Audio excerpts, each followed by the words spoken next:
আসসালামু আলাইকুম, আমি ডাক্তার আশরাফুল ইসলাম। আজকে যে বিষয় নিয়ে কথা বলবো, আমাকে প্রায় ডাক্তাররাই বা রিং করে বলে যে ভাই, একটা পেশেন্টকে কয়টা ওষুধ দেওয়া যাবে, হোমিওপ্যাথিক কয়টা ওষুধ একটা পেশেন্টকে আপনারা দিতে পারবেন, এই বিষয়ে আজকে কথা বলবো। আপনারা জানেন বা আমরা জানি যে একটা পেশেন্ট কখনো একটা রোগ নিয়ে সে খুব কমে আসে আমাদের কাছে, একটা রোগ নিয়ে সাধারণত আসে না। সে একটা রোগ নিয়ে আসলেও আমরা যদি দেখি একটা সমস্যা নিয়ে আসে, তখন আমরা কথার মাধ্যমে আরো জানতে পারি যে সে তার আরো 2, 4, 5, 10টা রোগ আছে। এটার জন্য আমরা কি করব? এর জন্য কি হোমিওপ্যাথিক চিকিৎসা নেই বা কয়টা ওষুধ দেব? আমি বলবো 5 রকমের ওষুধ দেওয়া যাবে, যদি কোনো ওষুধের সাথে সূত্রতা না থাকে। কিরকম 5 রকম ওষুধ?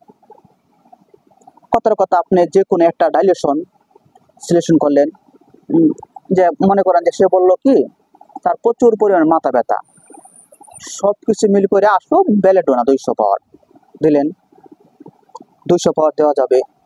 এরপরে সে বললো আমার প্রচুর পরিমাণে শরীরে চুলকানি আছে, এর জন্য আপনি 1 থেকে 2টা মাদার দিতে পারবেন। যেমন দেখলেন সবকিছু মিল করে তার আসলো হাইড্রোকোটাইল বা ইচিনিশিয়া, এটি মাদার টিনচার দেওয়া যেতে পারে।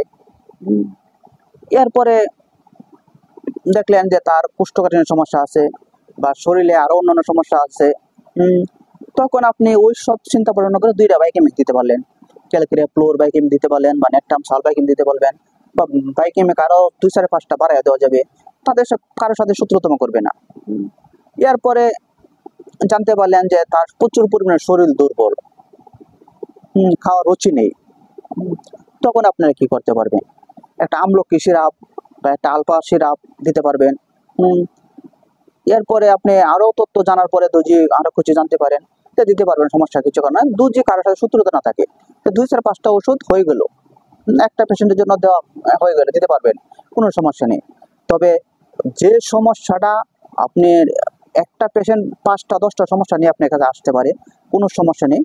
যে সমস্যাটা মৃত্যুর দিকে নিয়ে যাবে, যে রোগটা তার মৃত্যুর দিকে নিয়ে যাবে বরং আরো রোগ তৈরি করবে, ওই রোগটার জন্য আগে চিকিৎসা করতে হবে। আপনার মনে রাখবেন, ওই রোগটাই আগে দূর করতে হবে।